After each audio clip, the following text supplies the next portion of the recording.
Yes sir. Next heading लिखिएगा बच्चों, graph for frequency and stopping potential. Fourth point, अच्छा third का लिखना था अभी हम लोग को। चलिए लिख लेते हैं पहले फटाफट, थर्ड वाला लिख लीजिए। हेडिंग था आपके पास, effect of frequency of incident light on a photoelectric current. ये डायग्राम आपने बना लिया होगा। चलिए डायग्राम पहले बना लीजिए, फिर हम लोग लिखते हैं आगे। इसमें पहला पॉइंट लिखते हैं, for two different frequency of light, for two different frequency of light, if intensity remains constant, for two different frequency of light, if intensity remains constant, then the light having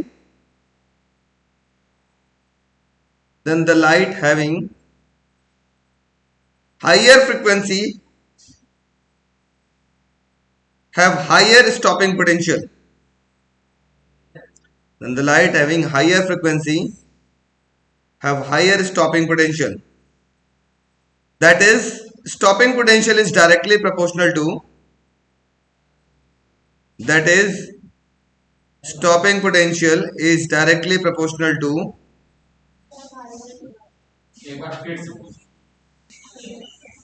हाँ तो क्या थे हम लोग, बोला था हमने ना, for two different frequency of light, if intensity remains constant, then the light having higher frequency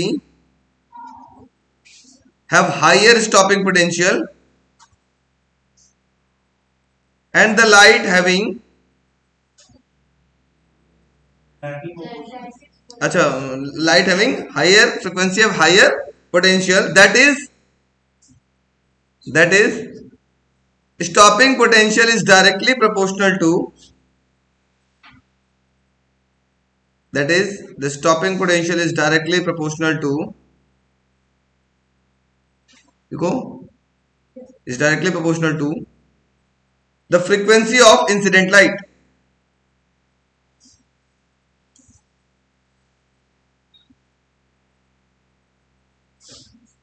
Second point, for two different frequency of light, for two different frequency of light, if intensity remains constant, if intensity remains constant, then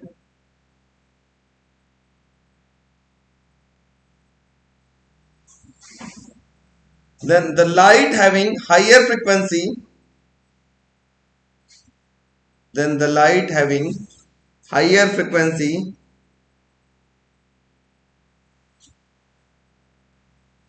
have higher kinetic, larger kinetic energy, have larger kinetic energy,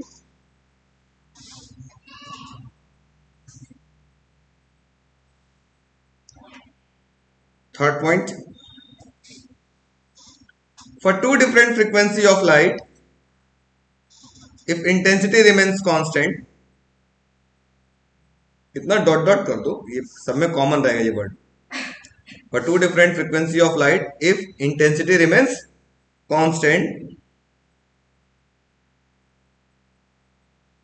then the saturation current is also remains constant, then the saturation current is also remains constant.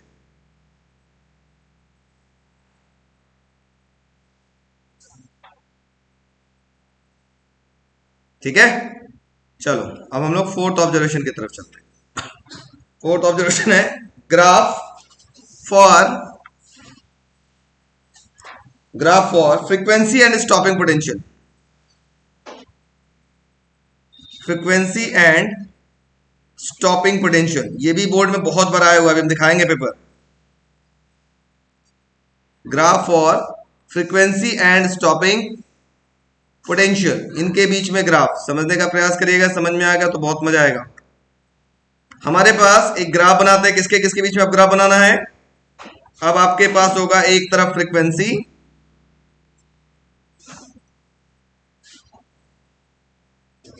और दूसरी तरफ क्या होगा, stopping potential we not.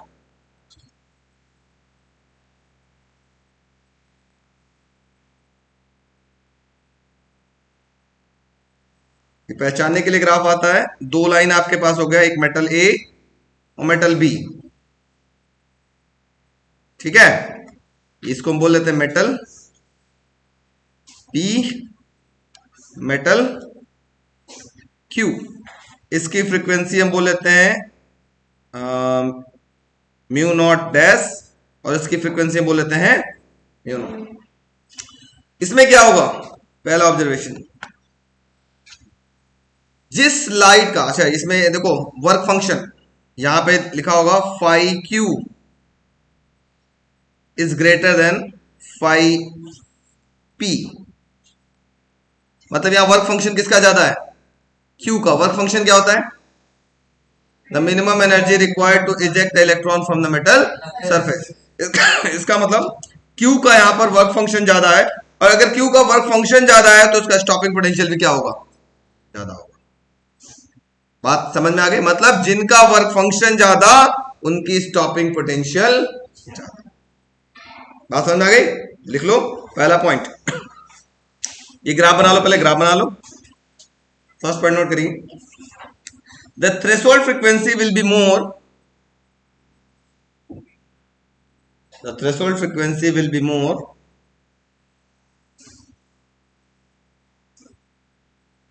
the threshold frequency will be more for the material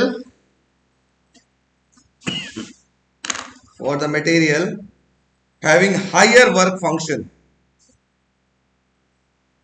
having higher work function। Second point note करिएगा, stopping potential bracket में v naught, stopping potential bracket में v naught bracket बंद, varies linearly with the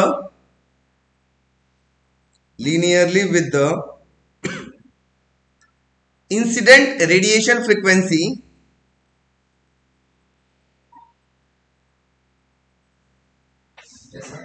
linearly with the incident radiation frequency, full stop. This conclusion accounts for the fact, this conclusion account for the fact that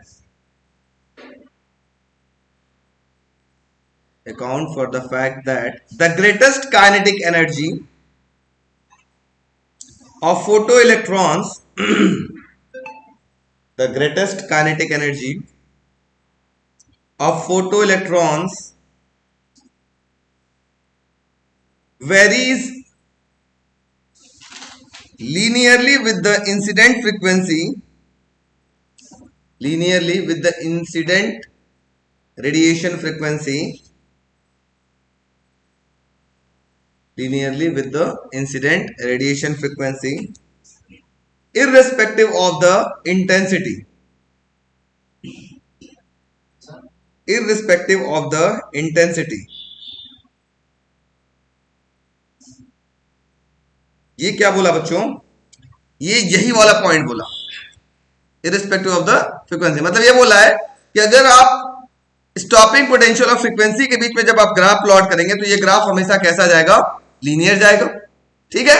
और साथ में ये बोल रहा है कि जिसकी फ्रीक्वेंसी ज्यादा होगी उसकी स्टॉपिंग पोटेंशियल भी ज्यादा होगी, और जिसकी स्टॉपिंग पोटेंशियल ज्यादा होगी उसकी काइनेटिक एनर्जी भी क्या होगी, ज्यादा होगी। वो यही वाली बात कर रहा है जैसे इससे पहले वाला ऑब्जर्वेशन में बोला था मैंने। ये देखो यहाँ पर इसकी फ्रीक्वेंसी ज्यादा थी, इसकी स्टॉपिंग पोटेंशियल ज्यादा हो गई, और इसकी स्टॉपिंग पोटेंशियल ज्यादा होगी तो इसकी काइनेटिक एनर्जी भी क्या होगी, ज्यादा होगी। इसी बात को इस वाले थियरी से भी कहा गया है। बात समझ आ गई, यस नो। इस ग्राफ से ये बताएगा कि वी नॉट और फ्रीक्वेंसी के बीच में ग्राफ प्लॉट करेंगे तो ये ग्राफ कैसा जाएगा, लीनियर जाएगा। और दूसरी बात ये बोला गया कि भैया जिसकी फ्रीक्वेंसी ज्यादा होगी उसकी स्टॉपिंग पोटेंशियल भी क्या होगी, ज्यादा। अब जिसकी स्टॉपिंग पोटेंशियल ज्यादा उसकी काइनेटिक एनर्जी क्या होगी, ज्यादा होगी। यही बात को कहा गया। बात समझ में आ गई। चलिए अब थोड़ा सा हेडिंग लिखिएगा, laws of photoelectric effect, फटाफट लॉ को लिख लीजिए, ये सब हम समझा चुके हैं लेकिन फिर भी एक बार बताते चलेंगे। Laws of photoelectric emission, laws of photoelectric emission. कुछ लॉज है, नोट कर लीजिएगा। पहला पॉइंट,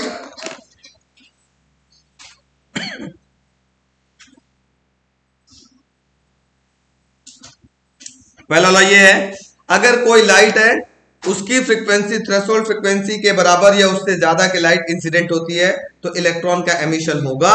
अगर इंटेंसिटी कुछ भी हो, अगर थ्रेशोल्ड फ्रीक्वेंसी से ज्यादा या थ्रेशोल्ड फ्रीक्वेंसी के बराबर की लाइट इंसिडेंट होती है किसी मेटल सरफेस पे, तभी इलेक्ट्रॉन का इजेक्शन होगा, अन्यथा इलेक्ट्रॉन का इजेक्शन नहीं होगा। That is called the first law. लिखिए, for a given substance,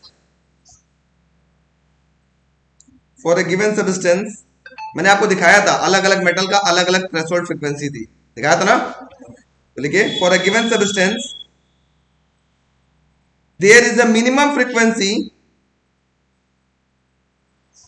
there is a minimum frequency of incident light, there is a minimum frequency of incident light called threshold frequency,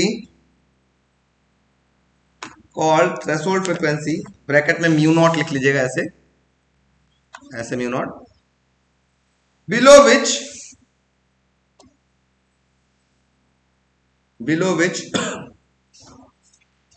no photoelectric emissions takes place, below which no photoelectric emission takes place, whatever the intensity of light may be, whatever the intensity of light may be, intensity कुछ भी है, अगर threshold frequency से कम की frequency की light incident हो रही है तो इलेक्ट्रॉन का एमिशन नहीं होगा। सेकंड लॉ लिखिएगा, देखा जाए, देखिएगा, the number of photo electrons, the number of photo electrons emitted per second, emitted per second by a substance is directly proportional to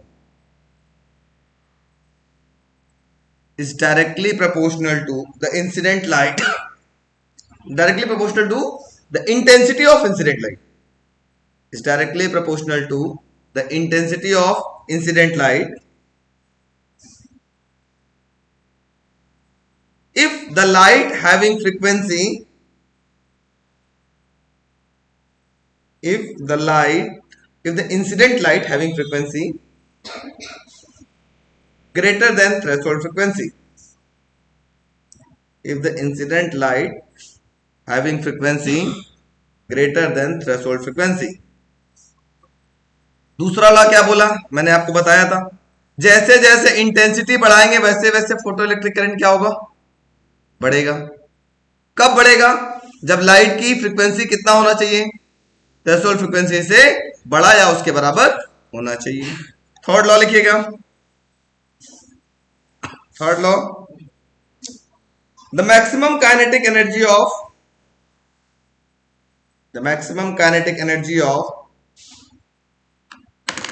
photoelectrons, the maximum kinetic energy of photoelectrons increases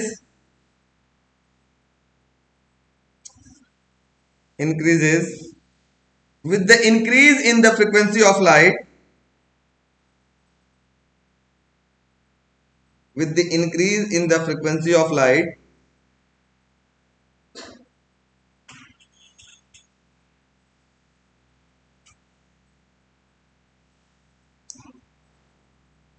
with the increase in the frequency of light, if intensity remains constant, if intensity remains constant and the incident light and the incident light having frequency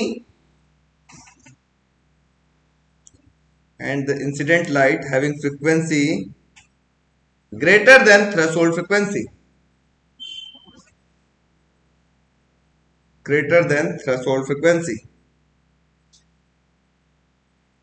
third law क्या बोला, जल्दी बताओ।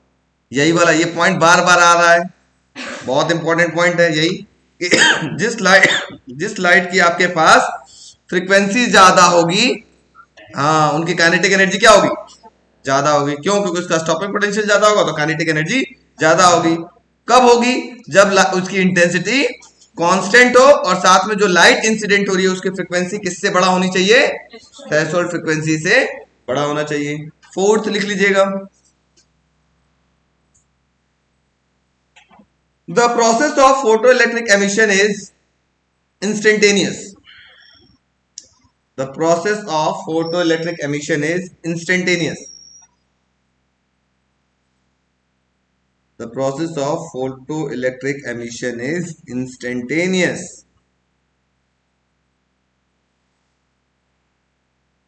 ठीक है, instantaneous मतलब कभी भी हो सकता है ना। ये जो इलेक्ट्रॉन का एमिशन, ऐसा नहीं कि हम अभी डाले तुरंत निकल जाए, ऐसा नहीं हो सकता, कुछ सेकंड बाद निकले, लेकिन इंस्टेंटेनियस किसी भी इंस्टेंट पे इलेक्ट्रॉन एमिट हो सकता है। ये 4 लॉ है। अक्सर इस लॉज पे कभी कभी क्वेश्चंस ऑब्जेक्टिव में आपके पास बनने के चांस हो सकते हैं। ठीक है, तो पहला हर्ट्ज एंड लिनार्ड एक्सपेरिमेंट मेरे समझ से सबको समझ में आ गया। अब हम बात करते हैं, नेक्स्ट है आइंस्टीन फोटो इलेक्ट्रिक इक्वेशन, दूसरा सबसे इंपॉर्टेंट टॉपिक इस चैप्टर का। आप चुप होकर सुनते रहो, अपने मन से भाषा कम किया करो। आइंस्टीन फोटो इलेक्ट्रिक इक्वेशन, हाँ इधर देख लो,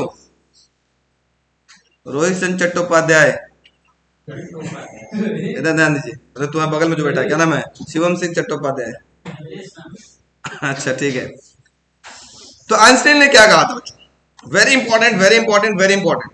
या तो हर्ट्ज एंड लिनार्ड एक्सपेरिमेंट आता है, या फिर ये आता है, या फिर कभी कभी दोनों ही आते हैं।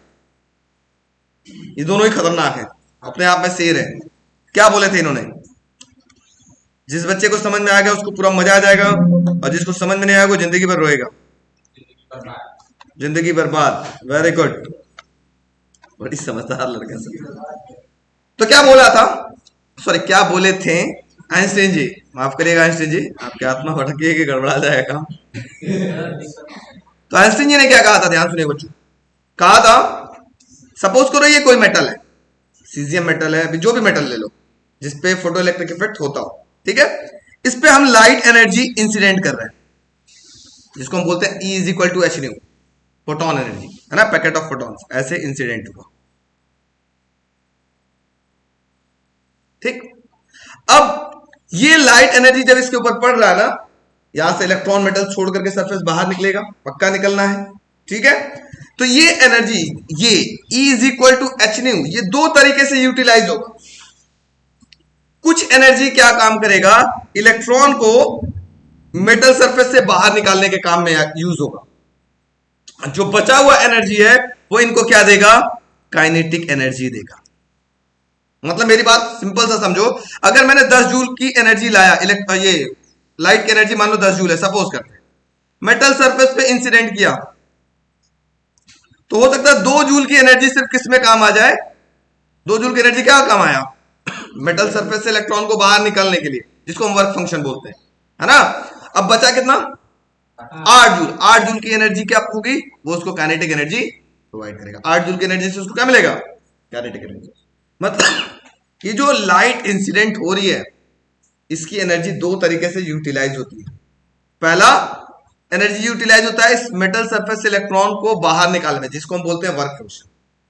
और रेस्ट ऑफ द एनर्जी, जो बचा हुआ एनर्जी है, वो उससे क्या होता है, ये जो इलेक्ट्रॉन निकल चुका है इनको क्या प्रोवाइड करना है, काइनेटिक एनर्जी प्रोवाइड करना है। ये बचा हुआ एनर्जी से इनको काइनेटिक एनर्जी दे दिया जाता है। According to Einstein, the light energy which is incident on a metal plate is utilized in 2 ways.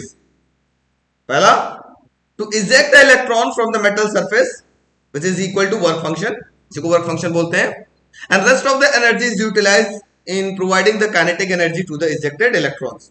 बचा हुआ जो एनर्जी है वो जो इलेक्ट्रॉन बाहर निकल चुका है उसको काइनेटिक एनर्जी प्रोवाइड करने में काम आता है। ये बात किसने बोला था? आइंस्टीन जी ने बोला था। समझ में आ गया? तो अगर ये चीज समझ में आया तो देखो इनका इक्वेशन कैसे बनेगा, देखना बच्चों ध्यान समझना। पहले तो आपने एच न्यू एनर्जी दिया, ये एनर्जी दो तरीके से यूटिलाइज हुआ। पहला तो हुआ work function phi naught. Work function का मतलब होता है इलेक्ट्रॉन को बाहर निकालने में, और कुछ एनर्जी कहां यूज हुआ? इसको काइनेटिक एनर्जी प्रोवाइड करने में। ठीक है, यही ना हुआ। आपने एच न्यू दिया, ये एच न्यू यूटिलाइज हुआ दो तरीके से, इलेक्ट्रॉन को बाहर निकालने में जिसको वर्क फंक्शन बोला गया, और rest of the energy utilize in providing the kinetic energy to the ejected electrons. तो कैसे निकालेंगे बच्चों? ये हो गया एच न्यू। वर्क फंक्शन बराबर क्या होता है? वर्क फंक्शन बराबर होता है H new not. New not क्या है? जिसको हम बोलते हैं थ्रेशोल्ड फ्रीक्वेंसी। इसको क्या बोलते हैं? Threshold frequency. ठीक, प्लस काइनेटिक एनर्जी का फॉर्मूला क्या होता है? 1/2 mv²। तो हमारे पास फॉर्मूला क्या हो जाएगा, जल्दी से बताओ बच्चों। 1/2 mv² बराबर क्या हो जाएगा? इसको इधर भेज दूं, ये होगा H nu minus H new not. इनमें से कॉमन क्या ले लिया? 1/2 mv²। इसमें से हमने एच कॉमन ले लिया, मेरे पास ब्रैकेट में क्या मिला? New minus nu not. This is the Einstein photoelectric equation. बात समझ में उम्मीद है कि आ गई होगी सबको। Yes no? वीडियो वाले बच्चों आ गई? बहुत इजी है, बहुत सिंपल, सो सिंपल। तो लिखा जाए आइंस्टीन फोटो इलेक्ट्रिक इक्वेशन, लिखिएगा Einstein photoelectric equation. Video वाले बच्चों फटाफट लिखिएगा। According to Einstein,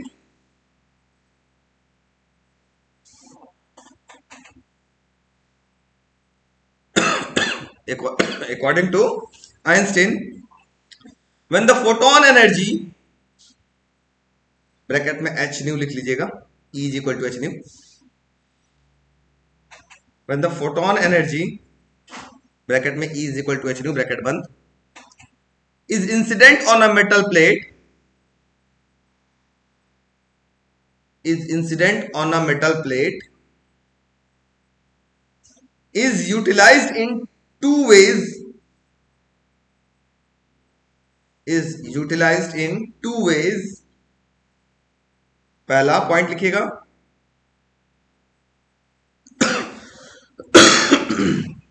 is utilized in two ways। पहला point, to eject an electron from the metal surface,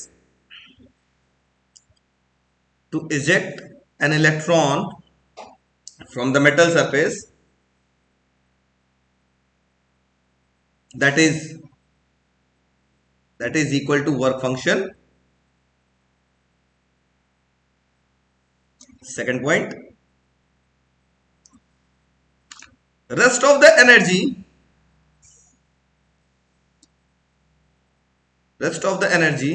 is utilized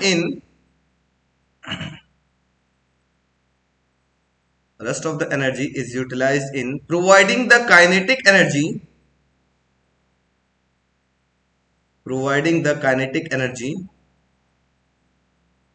to the ejected electrons,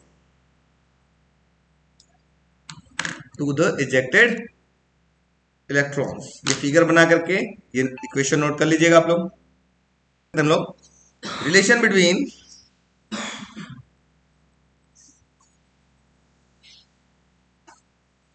threshold frequency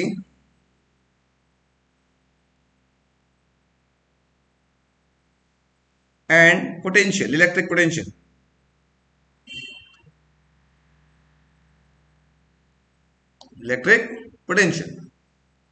बहुत easy है, हम लोग कुछ जानते हैं। सिंस वी नो दैट,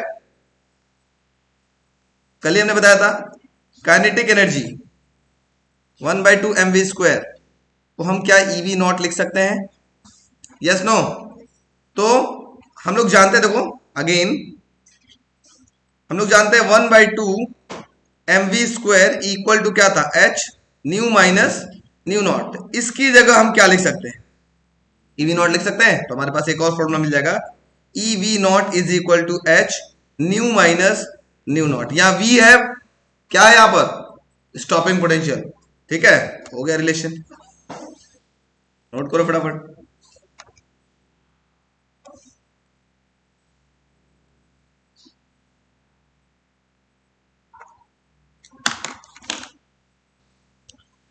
जब आइंस्टीन ने इस बात को बताया, इन्होंने इसी इक्वेशन से बताया कि जो लाइट है वो पार्टिकल नेचर को भी शो करता है, आइंस्टीन ने भी बताया, है ना। और इसी के लिए 1921 में आइंस्टीन को नोबेल प्राइज, जो कि बहुत बड़ा प्राइज होता है ना, से इनको सम्मानित किया गया। फिजिक्स के दुनिया में आइंस्टीन को नोबेल प्राइज मिला था 1921 में। क्यों मिला था? फोटो इलेक्ट्रिक इफेक्ट की वजह से मिला था। इस थियरी को इन्होंने बताया था कि जो लाइट है वो पार्टिकल नेचर को भी शो कर रहा है। आइंस्टीन ने भी बताया था इस वजह से, और इन्होंने प्रूव करके भी दिखाया था यही थ्योरी से कि जो लाइट निकल रही है, इलेक्ट्रॉन बाहर आ रहा है तो पक्का है अगर इलेक्ट्रॉन है तो कहीं ना कहीं उसका मास है। मास किसका होता है? पार्टिकल का। दैट इज वाई वो प्रूव करके दिखाए थे कि ये जो इलेक्ट्रॉन है वो पार्टिकल, जो लाइट आता है वो पार्टिकल नेचर को भी क्या करता है? शो करता है। ये बात को किसने बताई थी? आइंस्टीन ने। और 1921 में इनको बहुत अच्छा प्राइज मिला था। काश भगवान के दया से, आप लोग के आशीर्वाद से हमको मिल जाता, मजा